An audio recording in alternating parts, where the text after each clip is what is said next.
Hello everyone! In this video, I'll guide you through how to fix a black screen issue on your Roku TV quickly and effectively. First, check if your TV is actually powered on. Look for any indicator lights and try pressing the power button on the remote or the TV itself.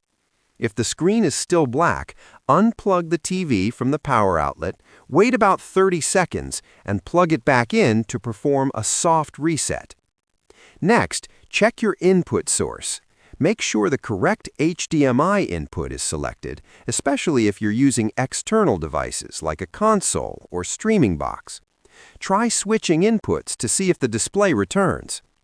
Also, inspect your HDMI cables and connections. A loose or damaged cable can cause a black screen, so reconnect or replace cables if needed. If the issue continues, try a factory reset through the TV settings or using the reset button on the device. These steps should help restore your screen back to normal. Subscribe the channel for more videos.